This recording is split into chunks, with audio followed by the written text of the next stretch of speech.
Welcome everyone to today's virtual discussion from HC to VC, Building a Career in Technology and Venture Capital. I'm Maura Sweeney, Director of Alumni Career and Professional Development out of the Alumni Office, and I'm thrilled to welcome you to today's presentation offered exclusively for the Holy Cross community. We'll be together for about an hour today. After the formal conversation, we'll take questions from you for as long as time allows. Please submit questions as you think of them using the Q&A function located on the webinar control panel. You'll also see that the chat is open and you're welcome to chat with one another through there. The presentation is being recorded and will be made available to all participants in a few days. And now it's my pleasure to introduce you to today's speakers. On our panel will be Keith Laska from the class of 1999, operating partner at High Capital, Adriana Roche from the class of 2000, head of talent at Uncork Capital, Mark Znutas from the class of 2011, VP GTM at Thrive Capital, and our moderator today will be Samantha German from the class of 2012, associate partner at NU Advisory Partners. With that, I'm thrilled to hand things over to Sam to get us started. Thank you so much, Maura. Thank you everybody for being here, and a special thank you to Mark, Keith, and Adriana. Very, very excited to dive into this topic. To kick things off, would love to hear from each of you just a little bit of background about your bio, especially your current career experience. And then if you could also share a little bit more about where you grew up and what ultimately drew you to Holy Cross. Mark, we'll start with you. Thanks, Sam. Hey, everyone, I'm Mark. I graduated Holy Cross in 2011. I studied economics and I had an environmental studies concentration. Loved my time at Holy Cross. It was definitely a transformative experience for me.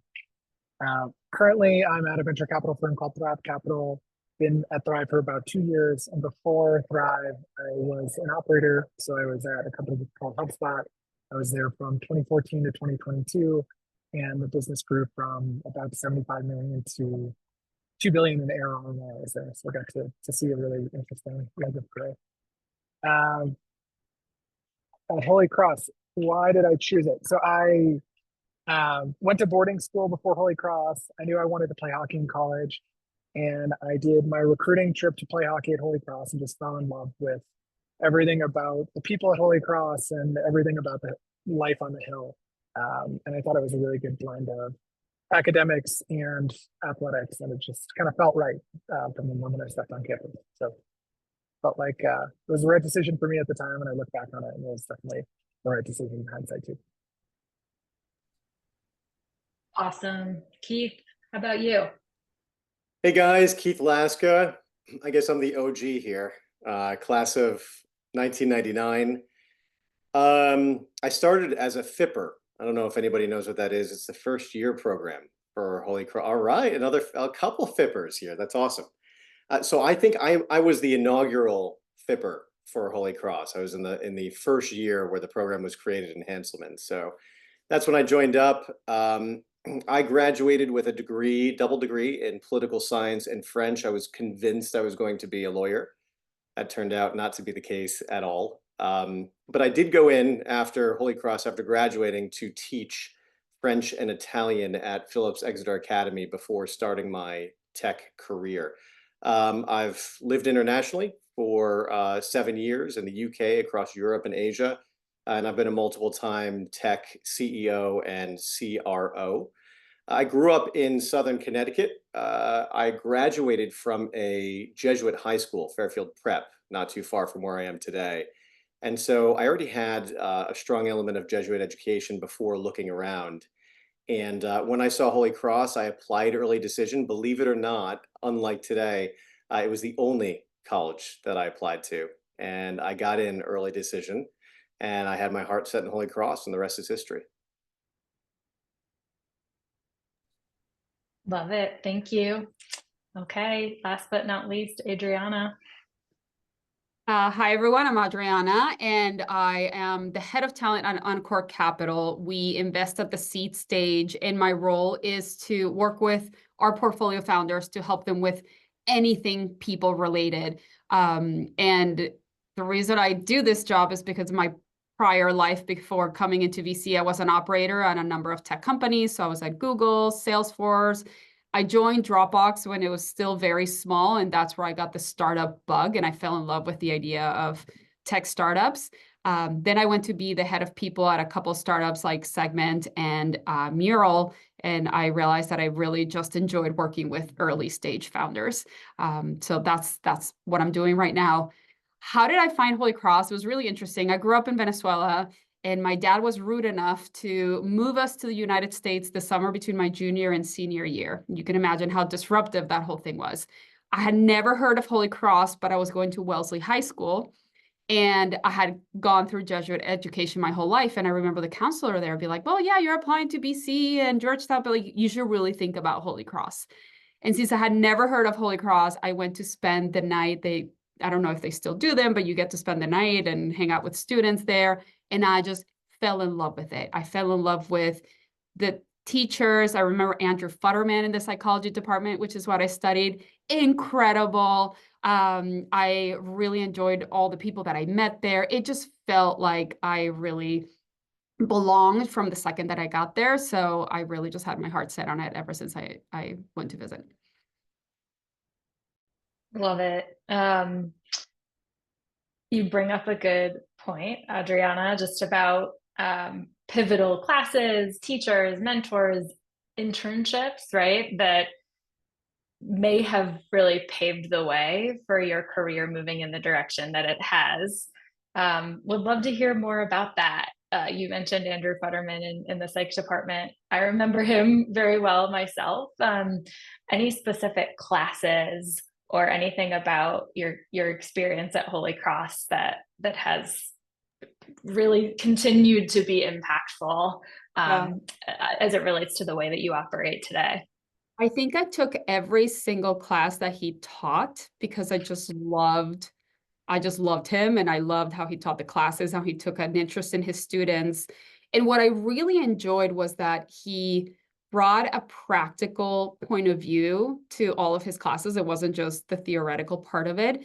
His classes were always very small, so he really spent time with you getting to know the subject matter.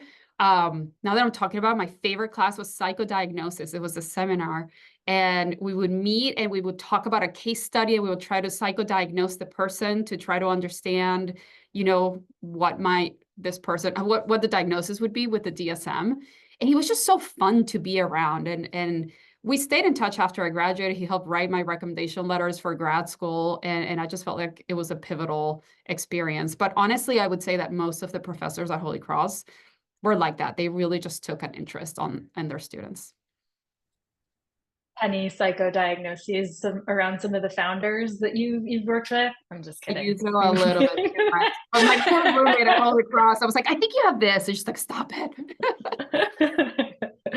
Totally. Mark, how about you? Any transformational classes, internships, mentors from your time at Holy Cross? Yeah, one sticks out in particular, and a math professor, this guy named Ed Soares, is one of my favorite professors from Holy Cross. And I took Ed's class first semester, my freshman year, going through these large just transitions in my life, going to college for the first time, different level of academics. And I took a calculus class, advanced calculus. I was like, I've taken many calculus classes in high school. I'll do just fine. And I ended up getting a B- in the class and thought I was like a pretty good math student. And then, rewind or fast forward 3.5 years, in my spring semester of senior year, I needed one more class. And I always kind of had this chip on my shoulder about getting a B- in advanced calculus. So I decided to take multivariable calculus with Ed Soares senior year. And when I walked into the class, he's like, Mark, like, why are you taking this class? It was pretty much all math majors. And I'm like, I just have to. I'm competitive. I don't think I am a B- math student. And Ed was awesome in really helping me through that. It was a little bit over my skis in terms of my abilities were a little rusty in calculus, but he was just such an amazing professor. kind of guiding me through that experience, and it just taught me a lot. So it was a transformative kind of academic experience for me. Awesome. Keith, I have a slightly different question for you. You mentioned something that I think I can definitely relate to, as can probably a lot of people in the audience today, which is you thought you were going to be a lawyer. And truthfully, when I was at Holy Cross, I thought there were maybe 3 or 4 potential career paths. Lawyer was one of them, doctor was one of them, finance was another one. Part of what has inspired me as I've grown in my career, and part of the impetus for hosting this panel, was the number of people that I've encountered in this world of VC and VC oriented or VC backed technology from Holy Cross has been just astounding and delightful. Curious to hear from you. In your mind, how did the liberal arts education at Holy Cross help, pivot or prepare you for a career, especially as it relates to working closely with founders and or scaling technology companies? Yeah, that's a good question. I mean, so most foundational moment for me, which I think ties into this, was not just liberal arts, but the way Jesuits create education and how they create the learning process. Embedded into Jesuit thinking is this concept of Thomas Aquinas, right? Which is to constantly question why. And certainly 4 years in high school of going through Jesuit education, and then 4 years at Holy Cross, one of those years studying abroad, it gave me the opportunity to question why I wanted to do things. And I wish I had an answer for why I didn't become a lawyer. I was senior year, I had just come back from Holy Cross. Professor Theodore Fraser was my mentor in the French department.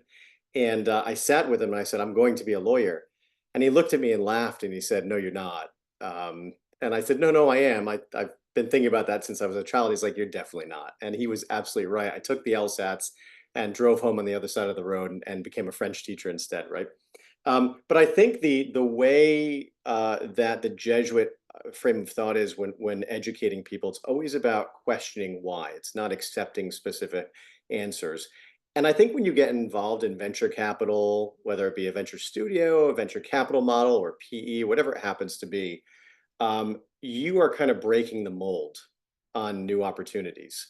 And you're looking for those founders and those people that work for startups who have heard no 99 times. And then they're looking for that yes in some way, shape, or form. And so I really do like the way I am built and shaped today comes back to that original thought process behind Thomas Aquinas and the Jesuit tradition of asking why in situations. And I look for founders today that have that type of resolve. But I also would say, in terms of the Holy Cross network and community, I don't think there's ever been a moment, and this is to everybody listening today, where I've received a request from a Holy Cross alum or a Holy Cross student and haven't accepted and haven't had a conversation with them.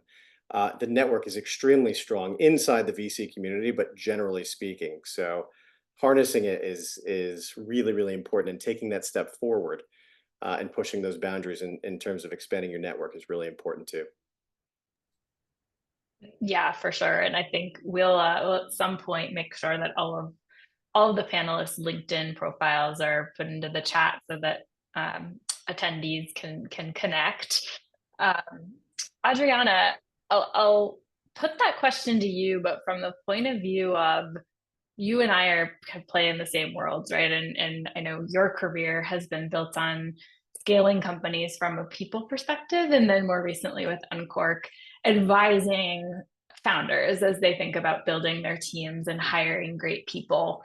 Again, as you think about sort of the foundations of a liberal arts education, specifically Jesuit liberal arts education, what comes to mind for you around what has informed taking that position of advising specifically as it relates to people?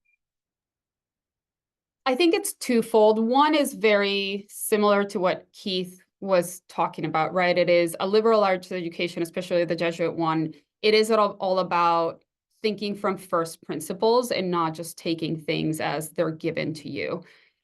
in the world of startups, especially tech startups, especially seed stage, you are doing a disservice to yourself and to your founders if you're just saying, I'm coming with a playbook, this is how we're going to do things, let's just implement it for you. Not only because things keep changing, but then also the people and the founders are very different. So you need to really understand the ecosystem where you're living. You know, what do they want? How do they want to build their people function? Really get to know them as people, try to understand the world where they're living, and then advise based on that. I think the second part of it too, which I carry with me, is the being men and women for others at Holy Cross. There was this aspect about doing no harm that I really carry with me. And you don't often see it in VC. Now, sometimes it's all about like the returns, but really, if you advise people with really making sure that you are building a company with a good ethical backbone where you're thinking about the products and the people that you're bringing in a thoughtful way, I think you're just a much better person. And then the founders come back to you because they trust you. VC is a network driven, it's a relationship driven business, right? So if you come at it with just wanting to give, it'll just come back to you, right? So I think Holy Cross just really embedded that into how I do business. And it's been a really helpful approach everywhere in my life, but especially in the VC world. Yeah, love that. Mark, you also, I think, have a unique perspective on this topic because, especially during your time at HubSpot, I know you wore so many different hats, right? Between operations, right? Classic business operations, but then stepping into a more go-to-market focused role.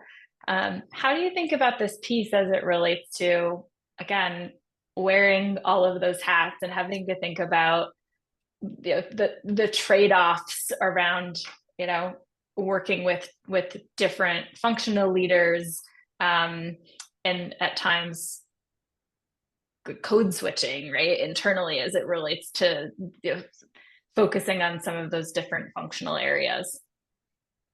Yeah. I think the thing that kind of immediately comes to mind is this concept of being a really ambidextrous thinker and problem solver. And I think Holy Cross really sets you up to do that by virtue of having a fairly broad liberal arts type of education.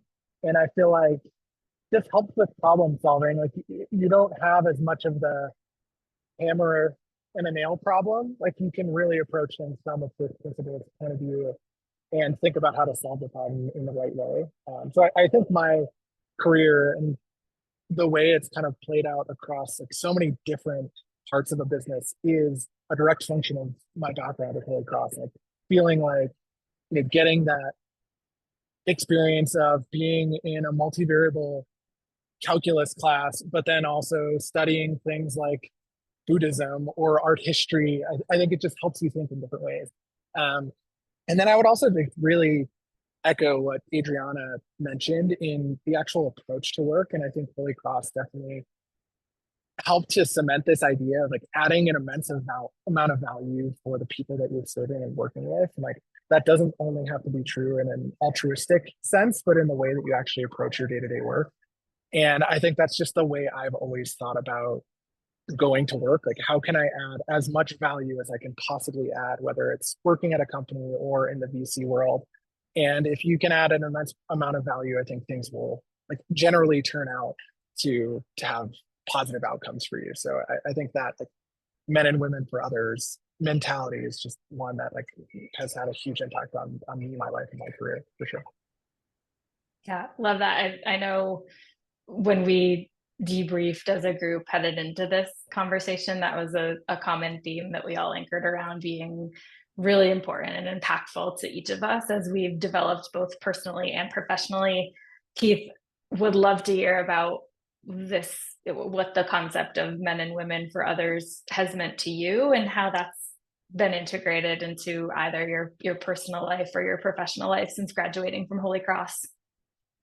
Yeah, sure. I mean, it's actually, I think it's really good for schools to have a strong societal and cultural element. I think a lot of that can be missing today. And for whether it's high school or college or in some cases post-grad education, to continue to focus on not just helping yourself, but helping other people. It's something that I think all of us need to be reminded on these days, especially when our attention span is no more than 4 seconds before the next video flip. So it's good to remember that. The majority of Holy Cross alums that I meet are active socially, which is very interesting. Um, there's a fantastic initiative locally in Connecticut, headed up by Father O'Brien, who was, I believe he was the president of Santa Clara. He was the dean over at Berkeley and Georgetown. He has gone in with the help of a lot of Jesuits, Holy Cross grads, and others, to service time and philanthropy towards building an underprivileged college program in Bridgeport, Connecticut. For $1,000 a year, up to 200 students can actually get their associate's degree, from all the hard work that he's put into place. And then they have a track to Fairfield University, which is another Jesuit school, to basically continue their education. And I know that Father O'Brien's working with and communicating with Holy Cross and other Jesuit schools, to basically fast track some of those associates graduates into their programs as well. You see things like this kind of come out of the Jesuit community and the Holy Cross community, and it makes you feel even stronger about providing help and support yourself to those who need it. I think that's such a great point. And I think the topic of the notion of men and women, excuse me, for others dovetails so nicely into the category of social justice, reform, and service, which I think is also such an important fabric of time at Holy Cross and the Holy Cross community. I know that participating in the SPUD program locally in Worcester was hugely transformative for me. And I think particularly with much of the much needed political discourse over the past few years, social justice and service is becoming much more embedded into the professional sphere across the board, but absolutely noticeably and tangibly in the world of technology and in the world of venture-backed technology. Adriana, I would love to hear your point of view on this, and particularly how Holy Cross's focus on social justice and service has influenced your approach to leadership throughout your career. It's definitely something that is part of my DNA. I don't know another way to do business. You know, I've had the privilege of being in a position where when you're ahead of people, especially in a very early stage company, you get to work with the founders very closely to build the culture of a company, right? And of course, there is the parts about hiring really good talent and holding them accountable and making sure you're bringing revenue, you're doing that successfully. But then there's the other part, right? Where how do you do that? And do you create a place where, you know, there's equity, there's thoughtfulness, there's justice, there's all these different things that you can build into it.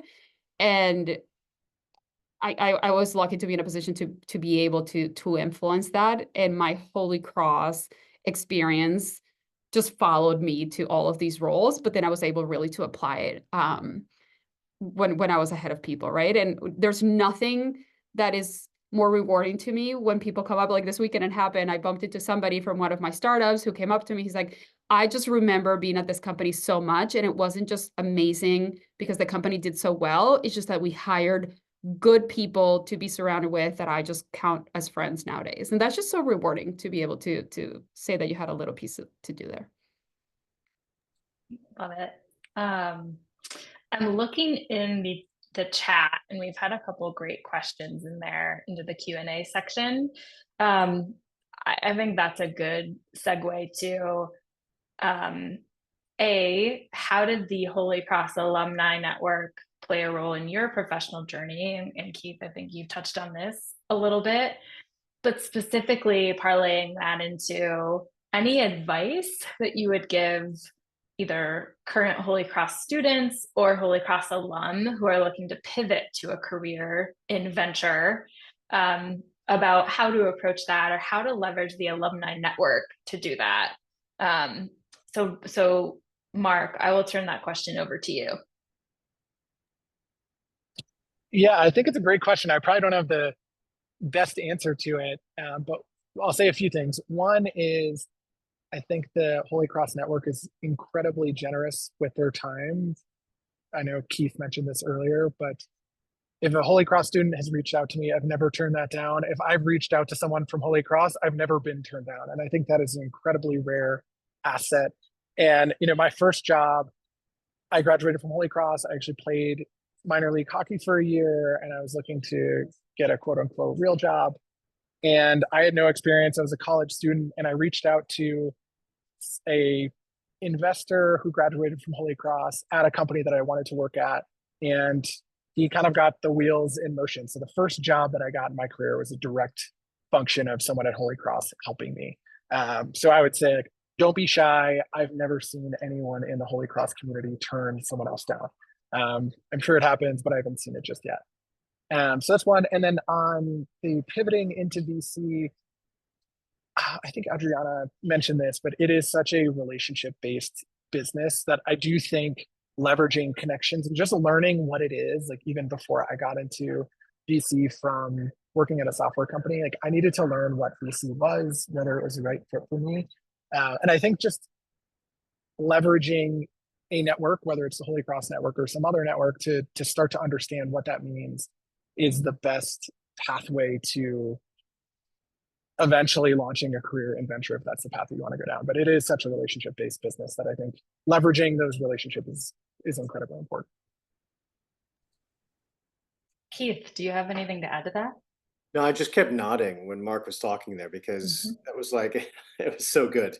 I mean, when you connect with somebody in venture capital or PE, wherever it happens to be, the first thing that you connect on is something in common, always, because venture capitalists are looking at deal structures all day, they're looking at people all day, and they just want to draw connections and establish that first point of contact that goes beyond who are you besides a profile on LinkedIn or wherever it happens to be. So that is super important. And also don't hesitate. Like as you're scanning through your networks, if you don't have a direct connection, but you're interested in getting connected to somebody at Holy Cross, ask somebody else at Holy Cross who's connected to them. So don't just focus on, going direct to the individual that you want to connect with. Try to find different pathways. And you'd be amazed at how quickly that network kind of fires up at Holy Cross. And then I would also say it's going to work out for you because Holy Cross people help other Holy Cross people. But then pay it forward. Don't forget, after you've been helped by somebody at Holy Cross, to then take that extra call as you move on in your career, because you kind of know, hiring people, as we've talked about. Adriana's mentioned this. Hiring people is a difficult job. You could tick all the competency boxes that you want and still mess up. Welcome to life, right? But if you know somebody went to Holy Cross and they've got kind of a similar background approach, there's what I call sand in the fishbowl there to kind of work with already, right? How they've kind of gone through school, what their mental thought process is, and so it always helps to kind of to get that base in there. But help people once you've been helped as well, I would say. Love that. We have another great question in the Q&A that I will put to you, Adriana. How do you think Holy Cross can do better in preparing and connecting students to venture careers? It's hard because I haven't been at Holy Cross. My 25-year reunion is coming up. So, I'm sure Holy Cross has changed much since then. I think back then, we didn't talk much about venture. So I kind of discovered venture when I moved to the West Coast and you're in this startup ecosystem. I do also think that technology has probably become a lot more popular now as a career to go into, whereas back when I was at Holy Cross, it was all about finance, I think. So it's hard for me to say where Holy Cross could do better. But I want to triple emphasize what Mark and Keith said. Most jobs on venture are not posted in some career website. Most jobs in venture you get them through the network. And the Holy Cross network is one of the strongest that I have ever seen. So tap into that. The other thing to understand is that there's two ways to get into venture probably. There's the investor way, and then there's the kind of like the operator way. The investor way is the people who write the checks and actually help you invest. That one is a bit more of a traditional path, and it is important to start early on. So start talking to other VCs, start talking to other investors, start getting embedded into that culture, because it is a weird job, right? And it's like so multifaceted. You need to understand how to judge people and judge markets and TAMs and products. So it is very multifaceted, which is where Holy Cross can help you out with a liberal arts education. But the other route is being an operator, which is really getting experience inside of companies and then moving into venture is not an uncommon. I think this is how the three of us kind of got there, right? You get the experience and then you go in, because then your job is to help other companies and other founders. So I don't know how Holy Cross can do better, because I haven't been there in so long, but the network is probably the biggest thing that you have, and truly is the way you're going to get a job in venture. I totally agree. And I wouldn't shortchange, oftentimes, I mean, this is absolutely the case, I think, for all three of the folks on the panel, built a career, first chapter as an operator inside of a technology company and then went into venture. And I think a great route could be developing a career within a portfolio of a fund that you respect. And there are lots of different tools out there to familiarize yourself and start to pattern recognize around which VCs are interesting to you. I think, my advice for current Holy Cross students would be to tap into what categories excite me or am I passionate about, right? Is it consumer technology? Is it climate technology? Is it AI? Fortune has a newsletter called The Term Sheet that comes out every day that outlines most recent investments and where capital is being deployed in venture. And so starting to follow along on those investments, and you thematically, I'll echo what these three folks are saying, which is you can use your network also to be connected into those technology companies. There are now several Holy Cross alum who have gone on to found tech companies. So I think thinking about this in terms of, to Adriana's point, there are so many different entry points into venture.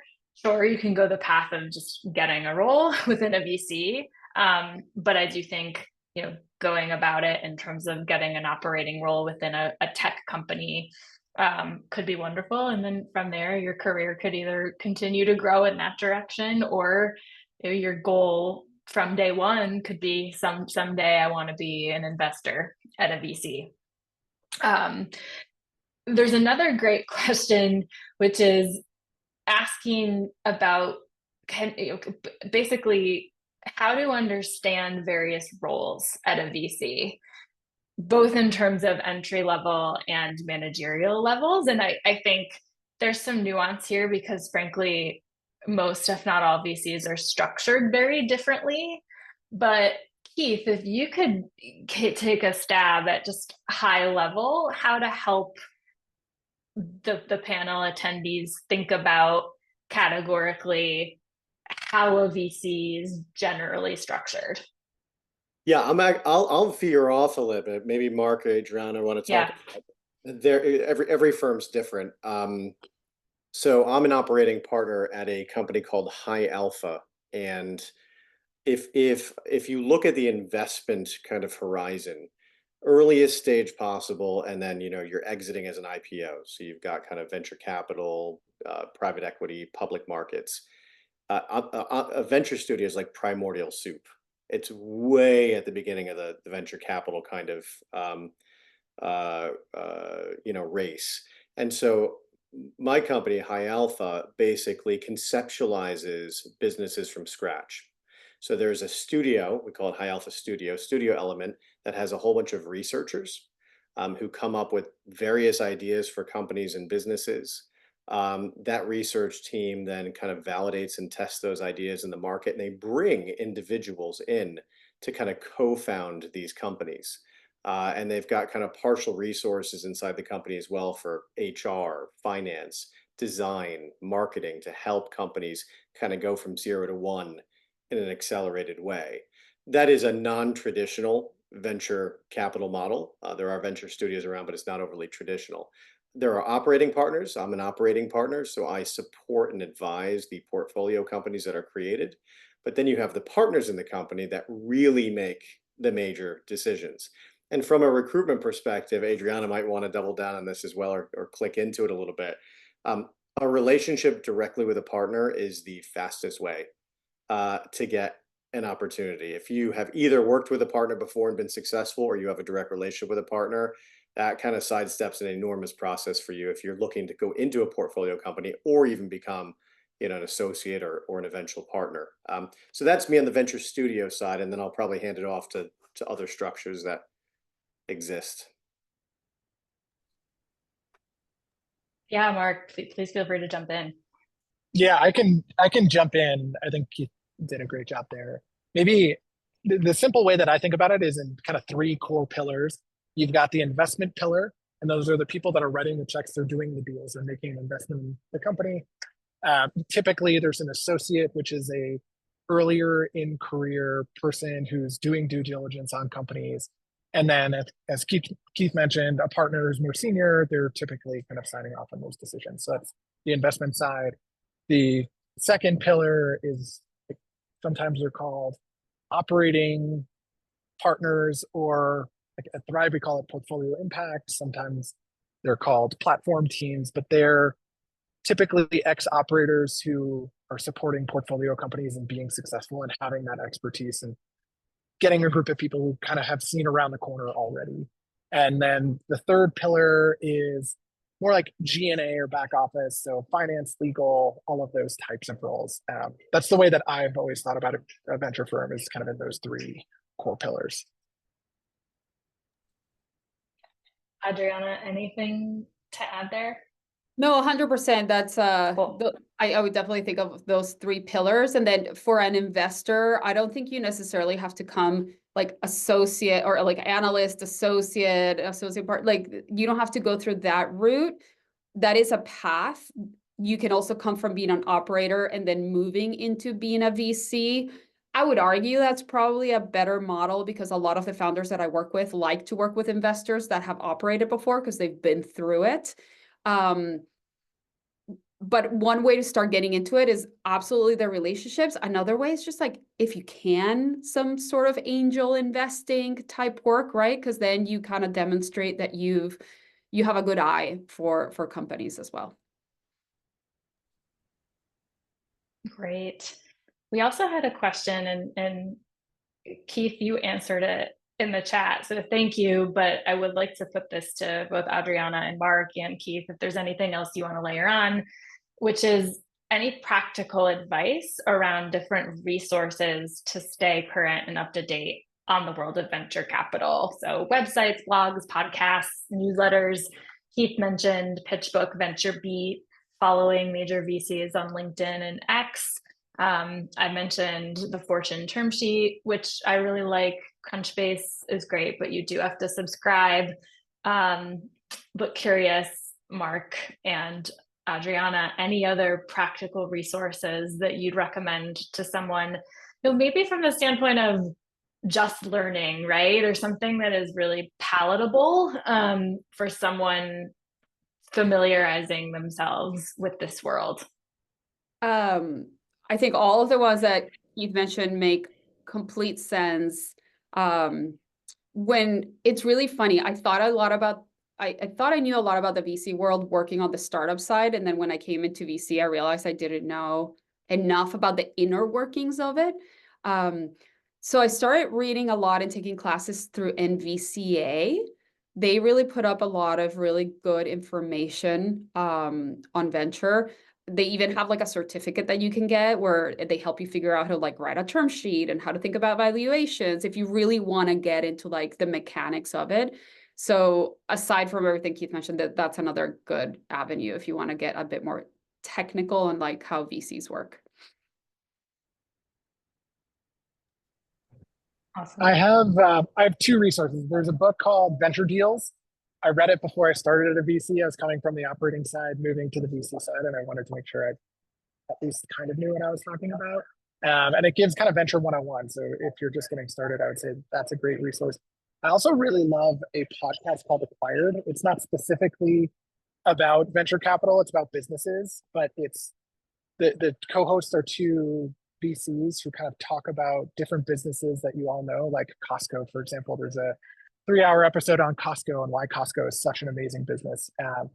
So I think it just kind of like not specifically about venture, but it looks at the world through the lens of what makes an amazing business and how would a venture investor evaluate a business like a Costco or a Nike. So those are the two that I think are particularly good. Love it. Awesome. And we can each type those into the chat if that would be helpful. I know we are coming up on time to open up the wider Q&A. So I'll ask a fun question that may be slightly off topic, and then we'll come back to some of the more technical conversation. But I'd love to hear just any memorable traditions or favorite moments from your time at Holy Cross that still sit with you today. We'll start with you, Keith. Oh man, is this rated PG? I can't talk about Caro or anything like that, or I think you can. I think you can. I don't think I should. We can go there. Up to you. Yeah, I like, to be honest. It's gonna sound a little ironic. My most memorable time was actually my junior year studying abroad. And it was Holy Cross that actually gave me that opportunity. I went over to France with a whole bunch of folks from Holy Cross and had a fantastic time. And that turned out to be the most formative time of my life. And had I not gone to Holy Cross, and had they not integrated a professor from Dijon, where I studied, into the sophomore curriculum, I would have never even thought of going. So I'm always thankful to Holy Cross for that memory. It created my career as a French teacher, an Italian teacher. It got me into the language industry, where I spent a lot of time. Met my future wife in Dijon as well, who studied in Glasgow in Scotland. So really, if I look back to where everything started clicking for me, it was Holy Cross sending me off my junior year abroad. Love it. Is there a Caro Street memory that you wanted to share too, now that you've kept it above board, or you're good? Okay. What happens in Caro stays in Caro. All right. Adriana, how about for you? Favorite memory? This is maybe like a category of memories. I was in the crew team, and we would get up at 4:45 every morning to go meet at the library steps to be picked up by a van and go row in like the frigid waters of Lake Quinsigamond. To this day, I still wake up at 5 in the morning. It's like a thing. It's embedded in me. I just cannot wake up late. But I honestly think that it's been really good for my life and for my success, because I wake up before everybody wakes up. And now that I have kids, it's wonderful because I get to wake up, I work out, I get dressed. I feel like I'm accomplished before the world wakes up. And I need to get stuff done. And I think it was really those early mornings, rowing and walking into the cafeteria where we're already like wide awake eating breakfast, and people are just like rolling into Holy Cross, just waking up. Those early mornings just establish a certain level of discipline that I've carried to my life today. Less exciting than Caro, but still pretty beneficial. That's a good one. I stand by that too. How about you, Mark? Yeah, a bunch of the memories that come to mind are not PG for me too. So maybe we all have that in common. But two that are PG that come to mind. One is move-in day. I was just shocked that, when like me and my parents showed up to school with like stuff hanging out the windows on top of the car, you had this kind of army of people that just came and helped us bring all of these things to the room. And it was just such an refreshing experience as a freshman. And my parents and I looked at each other and were like, wow, are people like really this nice here? This is incredible. And I think it just kind of instilled that like men and women for others attitude from the moment we arrived on campus. And then the second is a really tough experience. The hockey team, like right when we got to school, had to do these like 200-yard back and forth sprints, and it was 25-yard increments. I remember it was probably the hardest thing I've ever done in my life, and I feel like it was just kind of this constant evolution while I was at Holy Cross and learning how to push myself beyond what I believed my limits were. And I feel like that was just the main lesson that I took away from being an athlete at Holy Cross is like you can do things that are really hard and you actually have more capabilities than you believe you have. So those are kind of the two moments that are really kind of seared into my mind from Holy Cross. One a great one and one a tough one that's been a great life lesson. Love it. I'm sensing a theme here around work ethic and, you know, a concept of maybe suffering can lead to great perspective and discipline. We have a question from one of my best friends and someone who was my first friend at Holy Cross. I'm so excited that she's here. McCall wants to know, and Keith, I'll put this question to you. Would love to hear what change the panel would like to see at an institution like Holy Cross in the future. For example, was there a gap in your readiness in moving from your role as a student to employee? For me, I wish there was more exposure to what a successful career could look like beyond doctor, lawyer, banker, etc., or even more exposure to basic skills like interviewing, professional communications, Excel, etc. Keith, curious to hear what you think about that. I don't know for me personally that I would change anything. It was actually my mentor, Professor Frazier, that introduced me to the professor who was at Exeter, who was in the French department, and gave me the interview to go up to Exeter and apply to become a French instructor up at Exeter up in New Hampshire. And so, like, I couldn't have asked for a better situation. I was still in senior year.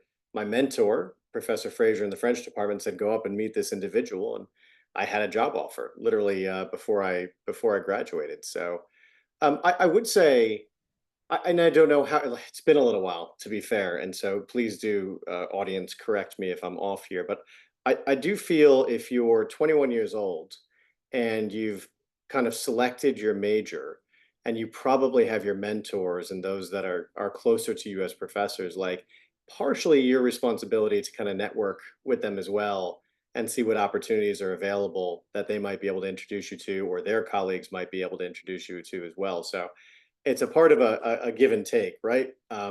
You want more help from the university, but at the same time, you're about to put your foot into the real world. And so how are you going to proactively go out and find that opportunity? And I'll tell you something, that skill and that quality is what VCs are looking for as well. So there is a direct correlation to getting into the investment markets. So that's what I would say. I think that's a good point. And maybe to put this a little bit differently to you, Adriana and Mark, are there skills that maybe we haven't touched on or covered today that you would encourage new grads to hone as they're transitioning from senior year at Holy Cross to you know, become prepared to enter the workforce?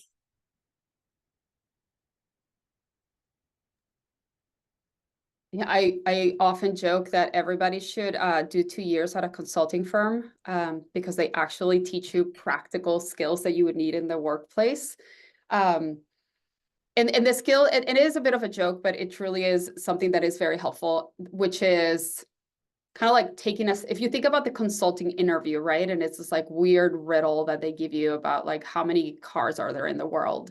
It really is taking a step back and going back to what we were saying, like thinking about first principles and be proactive about how do you find the information or how do you think about solving for that answer. So that's probably skill set number one. And going back to what Keith said, right, is like, it's not just how do you keep that skill set to writing a paper, how do you apply that skill set to, I want to get a job at Stripe, let me figure out, take a step back, and how do I solve that problem, right? What do I need to find at Stripe? What problem are they looking to solve? How do I get about it to like make them see me? That's one of them. The other skill set that I think like consulting firms teach you is that ability to interact with anyone across an organization, right? From like the entry-level person to the executive. And I think the way in which you get this is through exposure, right? From the second that you get to Holy Cross your freshman year, you're trying to figure out what your internship is and trying to talk to your professors or advisors or Holy Cross alumni, right? People across the board that And that will just give you that ability to talk to people from all realms of life. And I worry a little bit less about the technical skills. Those are important. I'm not trying to put those aside.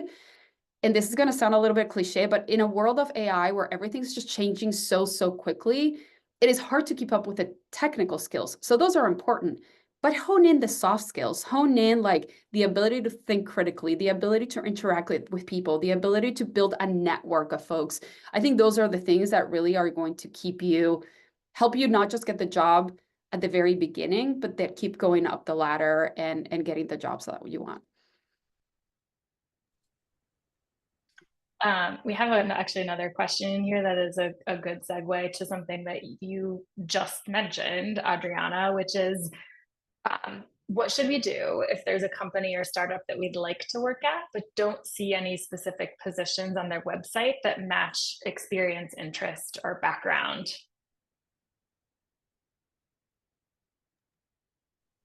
Ooh. Do you know what I would Go do? ahead, Keith. Yeah, no, I was gonna say, if you have an opportunity, if you want to join a company and you don't see a direct match, take your skill set, look at their website, look at their products, find the holes, find the problems, and put a pitch deck together. Share it in Canva or slides or whatever it happens to be, and send it to every single company executive, and basically point out the opportunities that you can bring to fix some of the challenges you've seen there. I mean, just, take creative initiative and get out there and see if you can kind of win an opportunity to talk to them. Go ahead, Mark. Anything to add to that? No, I think finding a creative way to add value, and this goes back to some of the things that we talked about earlier, is like, how can you add an exceptional amount of value to the point where people can't ignore you? And if you're a marketer and you want to work in marketing at Stripe, you can look at their website and be like, oh, here's something that you can consider about improving the conversion rate on your website. I think there's always kind of a way to demonstrate that you're willing to do the work and you're different from everyone else out there. So I would definitely echo Keith's point around like finding unique ways to add value. And I think you have to be creative to solve that problem. But I think that's the easiest way to stand out. Anything to add to that, Adriana? That I have so many good stories of people doing just that. And it's just like, well, I wasn't hiring for this role, but maybe I should talk to this person. And honestly, maybe it's not going to work out right now, maybe in 3 months, maybe in 6 months, right? It is a really tough market. So you want to think about this not just in a very short-term way, but like, what is the long-term that you might get it in the future? And kind of like harping on the network bit, right? I work with portfolio founders right now who are like, open up a role and they get thousands of applications. So maybe they won't get your pitch, right? As great as the pitch will be. So that's part one. Part two is, how do you surface it and get it seen? You can send it to the executives. You can try to find somebody who knows somebody. We've talked about how strong the Holy Cross network is, but it really is strong. Like Samantha and I met at a lunch where there were like not thousands, but like, tons of people. And she's like, I went to Holy Cross. I'm like, let's sit next to each other. Let's talk about it. So really just, we believe purple. So definitely reach out to your network and see how you can get in there. Yeah, I honestly, from a very practical standpoint, this is probably more pointed advice to recent grads or current seniors. Go on LinkedIn and type in Holy Cross under school and run a big, broad Boolean search for people, add some keywords in around technology companies, software companies, and see what comes up. And I think, you might be sitting there thinking, I don't know anything about technology as it relates to marketing or to talent or to sales. Like, I don't know that I can add value. I think it's okay to lean on the Holy Cross network, and people are so flattered, in my experience, to be asked for advice and to ask for their expertise. And so I think, be thoughtful about it, of course, right? And put time and effort into messages that you're crafting to people that you don't necessarily know directly.